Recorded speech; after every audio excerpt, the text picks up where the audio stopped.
Boa noite, pessoal. Mais um outro vídeo tratando de passagens bíblicas. Essa é bastante polêmica, porque nos revela dois fatos que muitos não se dão conta quando leem essa passagem. Leem por cima, ou outros desconsideram, acham normal.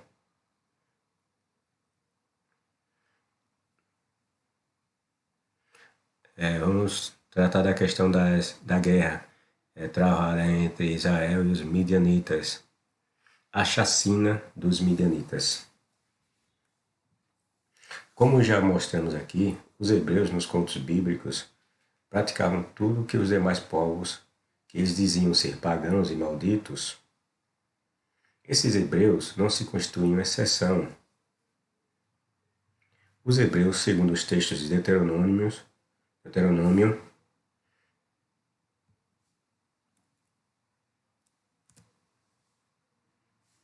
capítulos 20 e 21, deveriam matar todos os povos não cananeus que se recusassem a se tornar seus escravos. O texto diz que quando Israel fosse para a guerra, não é nem que os povos viessem contra Israel, mas que Israel fosse contra eles. Israel deveria propor antes um tratado de paz. Só que esse tratado de paz tinha vamos dizer assim, uma cláusula que impunha que o povo que aceitasse esse tratado de paz com Israel deveriam se tornar escravos de Israel. E se esse povo não quisesse aceitar esse acordo de paz, que significava tornar-se escravo de Israel, os hebreus deveriam matar todo mundo, não poderia escapar ninguém dessa cidade. Isso se a cidade fosse não cananeia. Deveria matar todo mundo, à exceção de crianças, deveriam ser poupadas no sentido de que iam transformar elas em escravos, é claro. E as mulheres também seriam poupadas, também com esse intuito, de transformá-las em escravas. E nesse caso, se a mulher agradasse aos olhos dos hebreus que estavam em guerra, esses hebreus poderiam pegar essas mulheres e transformá-las em suas mulheres. Mas quando o texto fala em suas mulheres, não quer dizer que é a esposa do hebreu que elas iriam casar, porque os hebreus que iam para a guerra, segundo a lenda, já eram casados. Então essas mulheres que seriam raptadas de guerra se tornariam, quando fala mulher, no sentido de que elas se tornariam concubinas dos hebreus. Então vocês vejam o absurdo que nós presenciamos no livro da Bíblia, sobretudo no Deuteronômio. Temos dois fatos graves.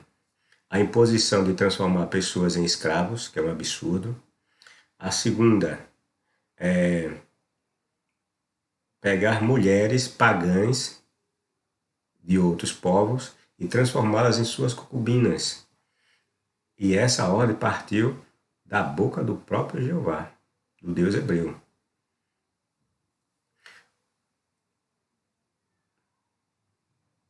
Já os povos cananeus deveriam ser exterminados sem piedade, enquanto que os povos não cananeus poderiam ser escravizados e suas mulheres, se fosse o caso, serem transformadas em concubinas, em raparigas dos hebreus. Uma concubina, na verdade, era uma puta rapariga, em particular de um homem hebreu. Já as mulheres cananeias, as cidades dos cananeus, os hebreus, quando elas invadissem, não podiam poupar ninguém, nem animais, nem crianças, nem mulheres, não podia pegar ninguém, ia matar todos, sem exceção. Pois bem, essa regra estipulada nos capítulos 20 e 21 de Deuteronômio, nós vemos a sua execução lá no livro de Números, capítulo 31.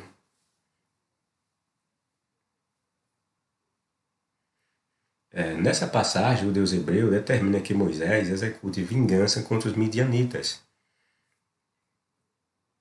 A justificativa dessa vingança divina e sanguinária dada por Javé foi que as mulheres midianitas teriam seduzido os hebreus e destarte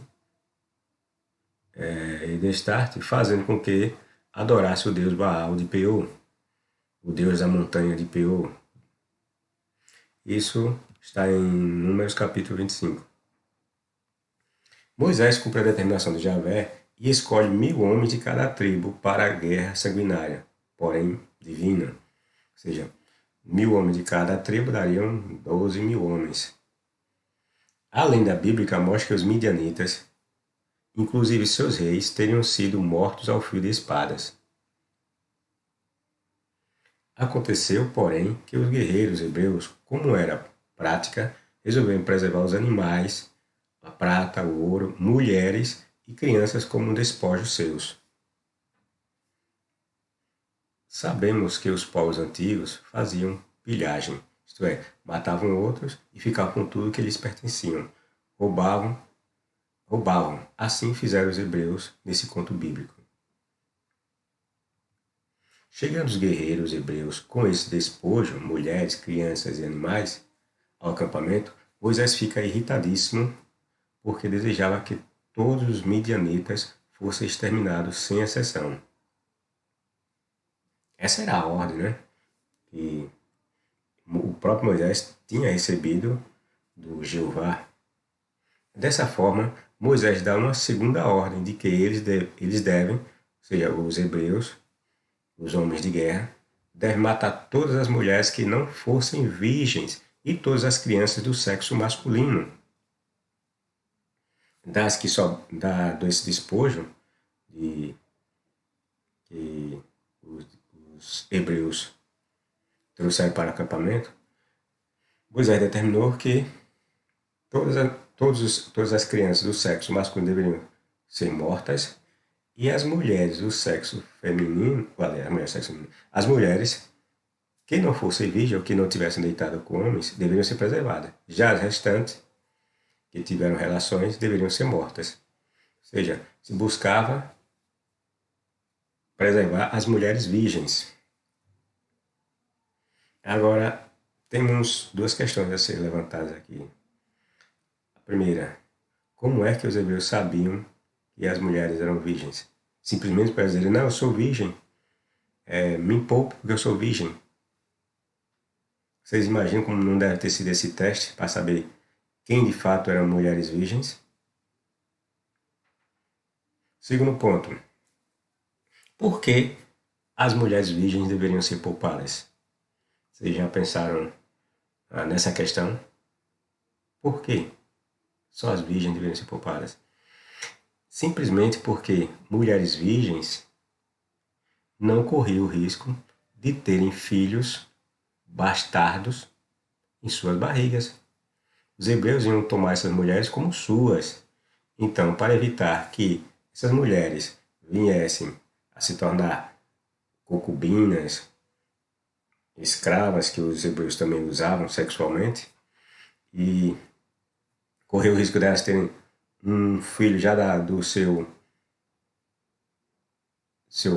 ex-marido, que foi morto em guerra, então os hebreus optaram por matar todas as que já tinham tido sexo, né? Porque essas que tiveram sexo poderiam estar grávidas. Já as virgens, sendo virgem, não teria como estar carregando um filho bastardo na barriga. Ou o hebreu, aliás, criar um filho bastardo de um medianita.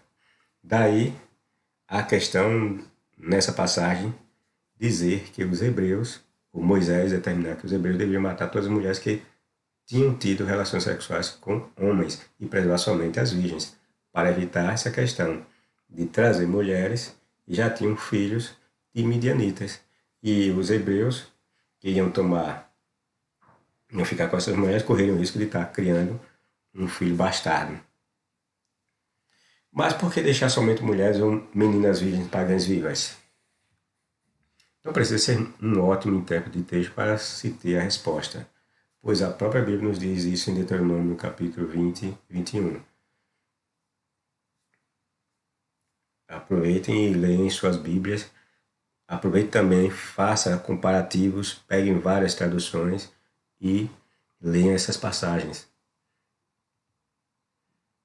Muitas Bíblias hoje têm uma linguagem mais amena. Os textos, as traduções bíblicas hoje, eles usam de eufemismo, usam uma palavra menos agressiva.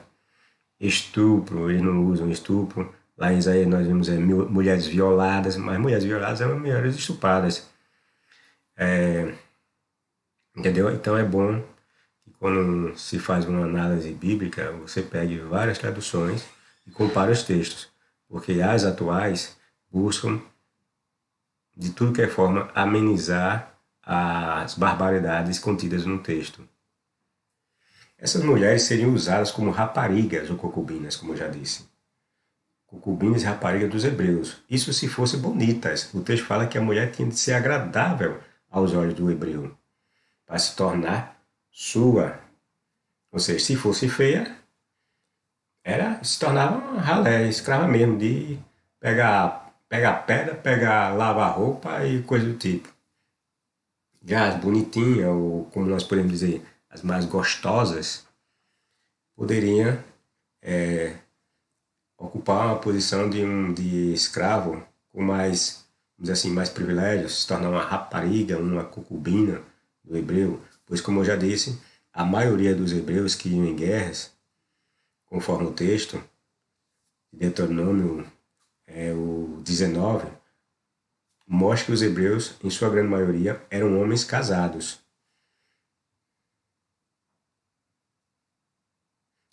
Eu digo casados, tinham outras mulheres, né? Porque naquele tempo, na cultura hebreia, ter 2, 3, 4 mulheres era a coisa mais normal. Quanto mais mulher o homem tivesse, mais era status de poder, de riqueza.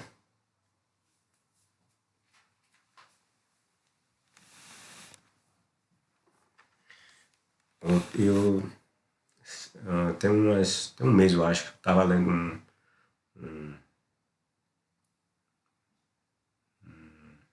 um livro e o autor fala dessa questão de por que havia essa questão de permitir a poligamia entre hebreus e outros povos do passado. Ele fala que essa questão se devia porque, como aquela região era uma região que vivia sempre em constantes conflitos, então os homens eram em menor número, porque morriam muitos homens, as mulheres não iam para a guerra, né? Então tinha menos homens e mais mulheres. Daí a necessidade de ter um homem com várias mulheres. Pois bem, agora o mais interessante nessa passagem é que ela nos mostra como era feita a divisão dos despojos de guerra. Exatamente. No livro de Números, capítulo 31, nós, além de vermos toda essa barbaridade que é prevista no livro de Deuteronômio, capítulo 20 e capítulo 21, sendo executada no livro de Números, capítulo 31, ele nos mostra como era essa divisão em detalhes dos despojos de guerra entre os hebreus. Moisés diz que o despojo de homens, nesse caso esse homens a ideia aqui de homens não é homem do sexo masculino, mas sim é ser humano. E vocês viram que não sobrou nenhum homem, o que sobrou foi mulheres, virgens e não virgens. As virgens seriam preservadas e as não virgens seriam mortas. E os meninos, sexo masculino, né? Menino, lógico, é sexo masculino, seriam todos exterminados, porque os homens, os adultos já tinham sido mortos já na guerra. Nesse caso, as virgens que foram poupadas, estou dizendo, os homens aí se referem às virgens que foram poupadas. O ouro, prata, roupas e os animais deveriam ser divididos entre os guerreiros e a Assembleia do Povo Hebreu, o acampamento, nas seguintes porcentagens, 50% e 50%, ou seja, meio a meio, entre esses dois grupos, os guerreiros e a Assembleia do Povo Hebreu. Sendo que dos 50% que cabia aos guerreiros, seriam tirados 0,2%, ou 1 para cada 500.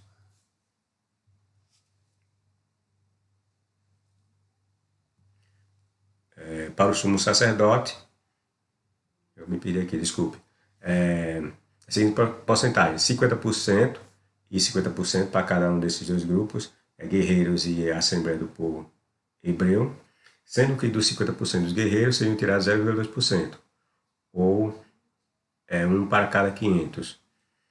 Para o sumo sacerdote, o Papa, nós podemos dizer que o sumo sacerdote era o Papa da Antiguidade. Era o sacerdote de maior destaque, né, o mais importante, era o sumo sacerdote. Já os outros 50%, que caberia à Assembleia do Povo Hebreu, dos despojos, que ficariam com a congregação ou a Assembleia dos Hebreus, seriam tirados 2%, ou seja, 1 para cada 50 para os levitas, que serviam como sacerdotes menores. Eles estavam abaixo do sumo sacerdote.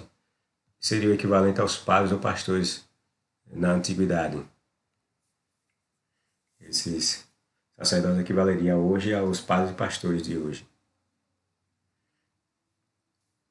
Números, você pode ver isso em Números capítulo 31, versículo 27. Dessa forma, a distribuição de todo o despojo ficaria assim. Para os guerreiros, 50% menos 0,2%, ou de cada 500 se tirava 1, ficariam, portanto, 15.968 mulheres virgens, 359.928 bois, 336.825 ovelhas e 30.435 jumentos. Tudo isso ficaria para os guerreiros, já tirando 0,2%. Veja, 15.968 mulheres virgens iam ficar para esses guerreiros. Vocês sabem o que eles iam fazer com essas 15.000 mulheres virgens, né?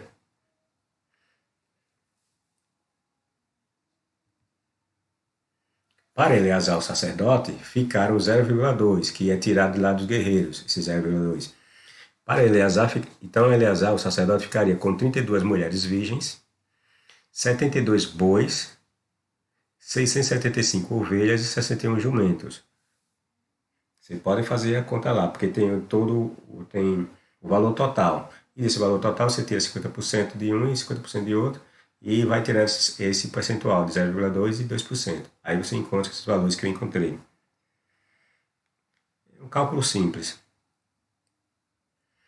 Para a Assembleia, fica o 50% menos os 2% que nós já falamos.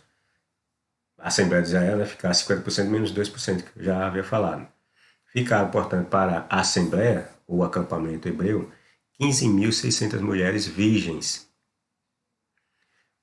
35.280 bois, 330.750 ovelhas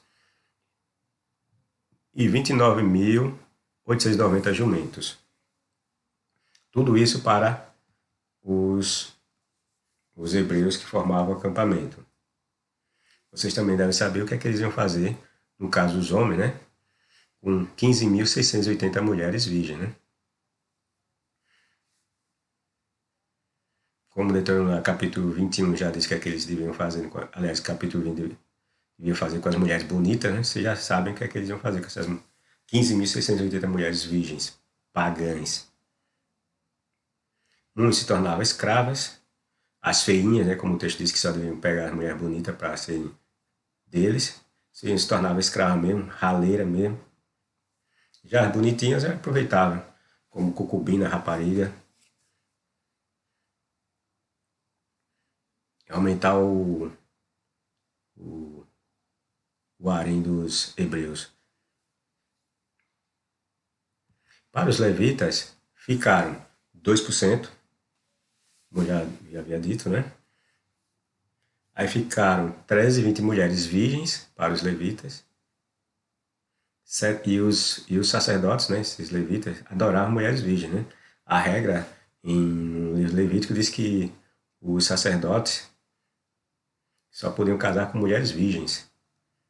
Podiam ter mulheres sem ser virgem, não. 720 bois, 6.750 ovelhas e 610 jumentos. Essa era a forma como os hebreus dividiam o seu despojo de guerra.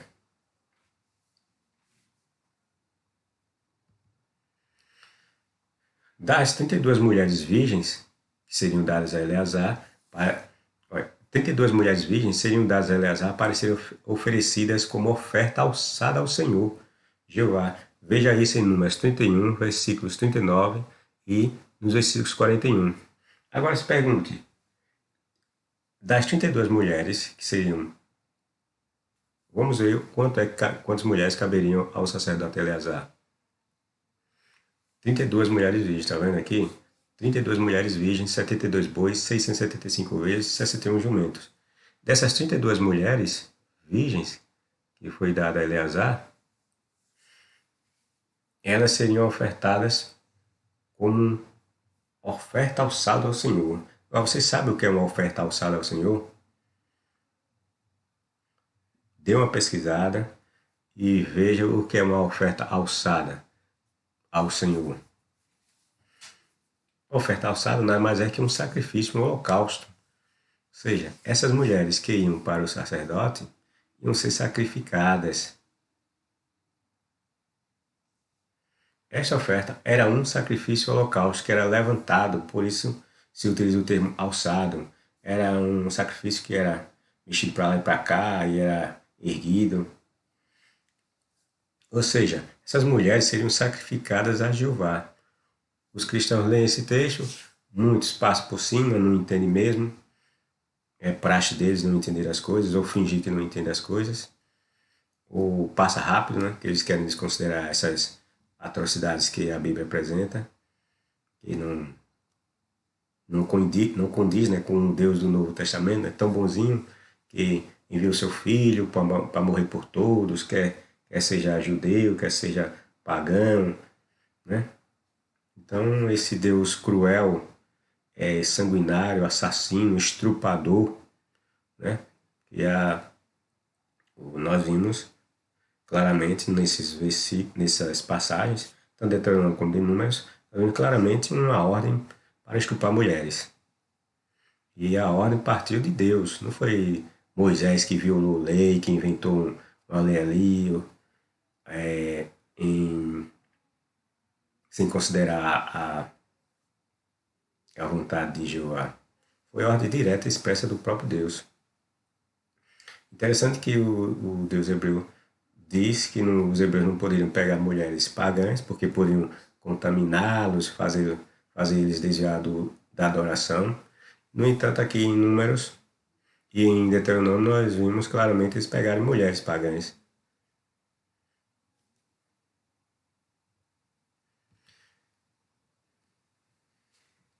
Então nós acabamos de ver o quanto de atrocidades os hebreus cometiam e que estão registrados nos capítulos de Deuteronômio, nos livros de Deuteronômio capítulo 20 e capítulo 21 e em Números 31.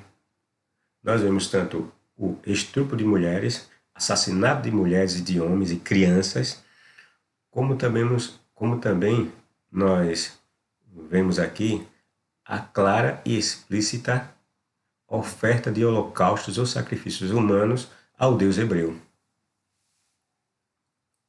Coisa que os cristãos negam, pegam briga com quem quer que diga que o Deus hebreu nunca pediu sacrifícios humanos. Jamais. Eles se apegam àquele texto lá de Jeremias, né, que diz que o Deus hebreu nunca subiu ao seu coração pedir sacrifícios. Mas ali o texto não está dizendo que o Deus hebreu proíbe ou via como impuro os sacrifícios humanos. O texto diz que o Deus hebreu via impuro eram os hebreus ofertarem seus filhos, suas filhas, aos deuses pagãos. O texto não diz que o Deus hebreu via o sacrifício de filhos e filhas, se fossem para ele, como algo impuro ou algo repugnante. Não, o texto diz que era repugnante quando os hebreus davam seus filhos, suas filhas, aos deuses pagãos. Ou em outras passagens chamam dos deuses de demônios.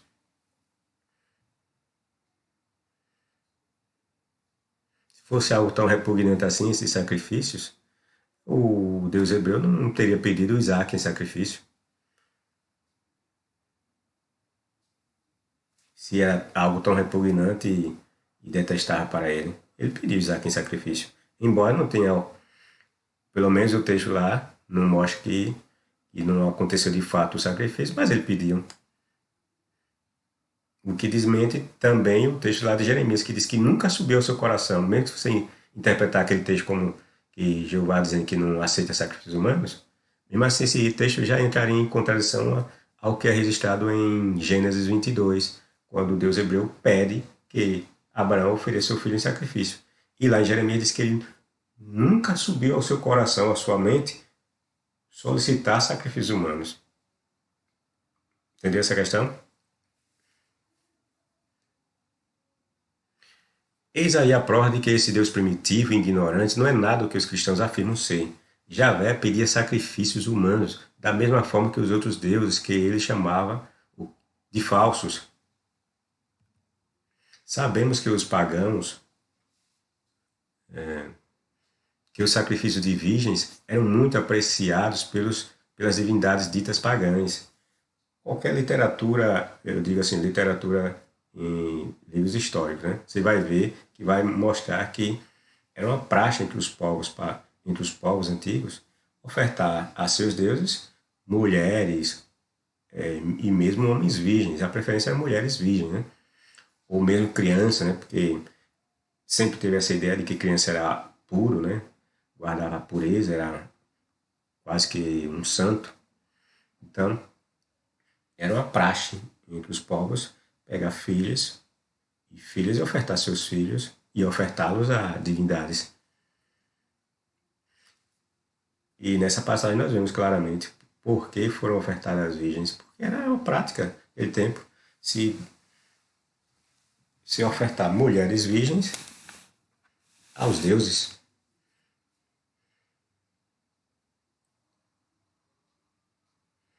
Assim, Jeová não ficava para trás nesse quesito de divindade. Como toda boa divindade, Jeová não fugia à regra. Tinha de receber sacrifícios humanos, uma virgem ou virgens, para lhe aplacar a ira. Lembre-se então, nessa questão, quando nós falamos de sacrifício humano, da filha de Jefté. A Bíblia deixa claro que a filha de Jefté foi ofertada em sacrifício. E a filha de Jefté era uma virgem. Está lembrado dessa passagem lá em Jefté? No livro de Jefté? Aliás, desculpa, o livro de Jefté não, o livro dos Juízes. Né? Lá fala da história de Jefté. Foi para a guerra, antes de ir para a guerra, fez um voto a Jeová que se ele ganhar, voltasse da guerra vitorioso. Os cristãos inventam um monte de coisa para desmentir esse fato. Dizem que Jefté era um desviado, que ele era uma amonita, e tinha se desviado por muito tempo, andava entre os malandros, vagabundos, e assim ele fez esse sacrifício, mas não foi por vontade de Javé, não. Foi porque ele andou muito tempo lá no meio dos, dos amonitas, então ele, por um bom tempo, não era servo de Deus. Isso é mentira, que o texto mostra claramente que ele, antes de ir para a guerra, orou ao Deus hebreu e prometeu que se voltasse da guerra vitorioso, daria o primeiro ser ou pessoa que viesse ou que saísse da porta de sua casa ao seu encontro. O texto é claro. E o texto também nos mostra que Jefté veio realmente, venceu a batalha. E como ele venceu a batalha, significava que Jeová aceitou aquela promessa que ele tinha feito. Ou seja, você ganhou a batalha, agora você vai ter de me dar aquele que sair da sua porta, como sacrifício.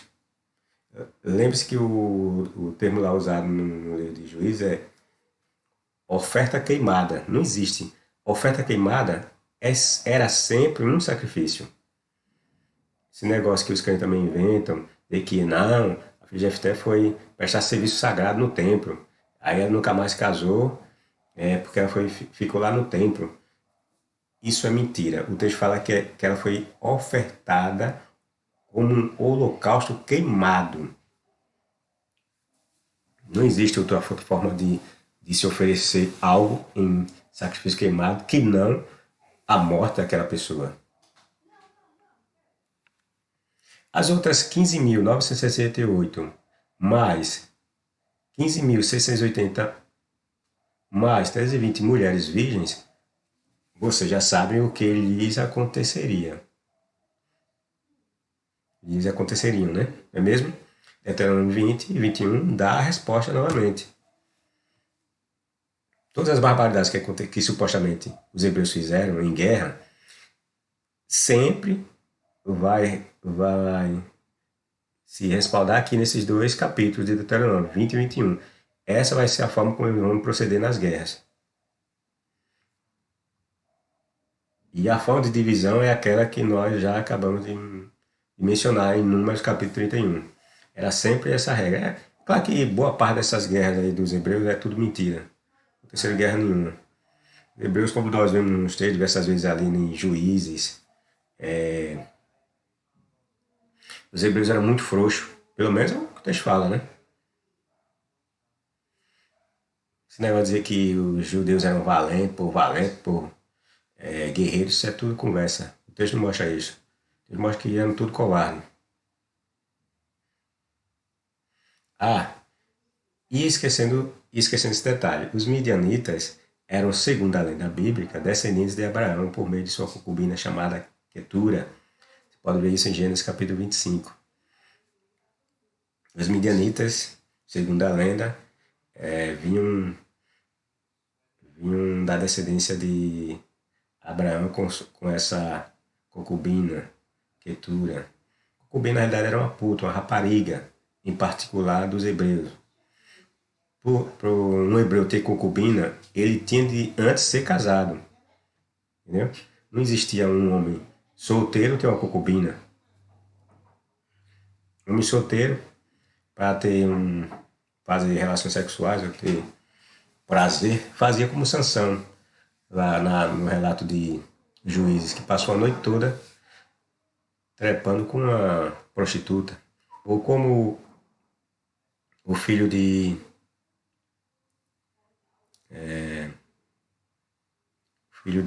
Jacó, Judá, que de tão costumeiro que era de pegar prostituta, foi lá para uma estrada e sua nora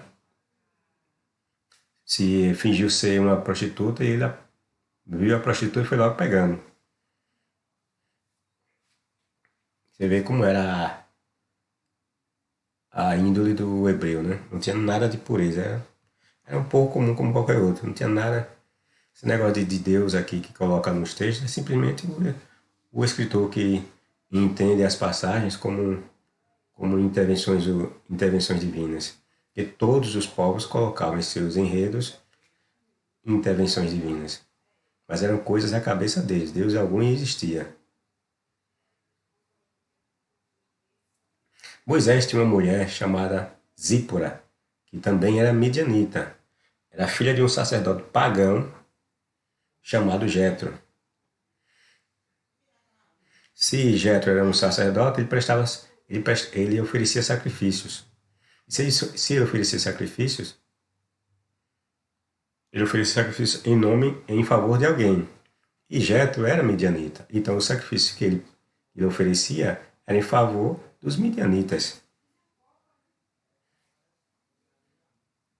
E o texto bíblico também mostra, embora diga que ele era parente lá de Abraão, por meio de Quetura, isso é uma invenção bíblica, né? Sim, entre aspas, não é uma invenção bíblica, porque a arqueologia mostra que esses povos não tinham nada a ver, né? Assim, eram todos considerados cananeus mesmo, porque eram tudo uma região, mas não tinha nada de dizer que esses midianitas, esses moabitas, os amonitas, eram descendentes de Ló.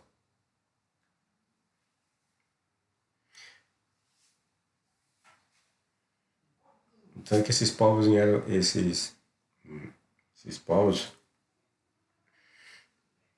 surgem depois dos hebreus. O que tudo isso significa? Pense, reflita e me diga a resposta. Eu digo com relação aos midianitas, né? De Moisés mandar matar todo mundo tinha, ou seja, os midianitas, na realidade eram parentes dos hebreus, né? E aqui Moisés é até casado com uma midianita, e por sua vez os midianitas eram descendentes de Abraão por meio de Quetura, mas Jeová não quis nem saber. Mandou matar todo mundo sem perdão.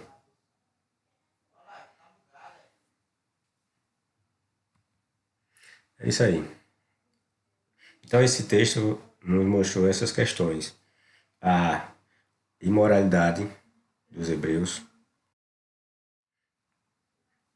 Nos mostrou também a grande violência com que as mulheres eram tratadas entre os hebreus. Vimos também que o Deus hebreu, a despeito do que é dito pelos cristãos, pedia sim sacrifícios humanos. E vimos também que o Deus hebreu nada mais era que um escravocrata.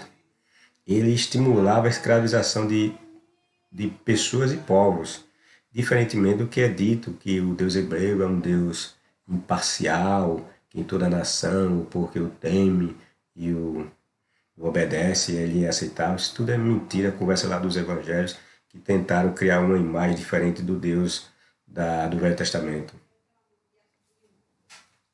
O Deus hebreu, ele é situado num contexto de guerra. Então não podia ser um Deus bonzinho, um Deus que passava a mão e chegava nos povoados e abraçava. Ah não, vem cá meu filho, não vou te matar não, vem para cá, vem virar judeu. Nada disso. O contexto em que esses hebreus se encontravam fazia com que, isso eu estou falando supondo que essas histórias fossem verdadeiras. Estamos analisando segundo o que é dito num texto bíblico. Então, como os hebreus estavam ambientados nessa região de constante guerras, lutas por águas, territórios, nós vimos constantemente ali, né? A busca incessante desses hebreus por poços de água. Então eram recursos que todos os povos queriam. Então na busca desses recursos, quem fosse mais fraco morria. Porque eles resolviam esses conflitos assim, matando, roubando. Ninguém era dono de nada, não tinha esse negócio de dizer que fulano de tal era dono daquela terra, porque você era dono hoje, amanhã você perdia. Porque um vizinho ou outro, ou um invasor mesmo, vinha, matava suas terras, matava seus filhos, tomava sua mulher, sua mulher se tornava rapariga dele ou mesmo mulher. Tudo isso nós vemos aqui nessas passagens, sobretudo no livro de Números, capítulo 31.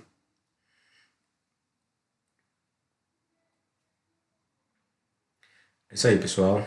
Se inscreva no canal, comente, dê seu like e seu dislike se for o caso. Até a próxima.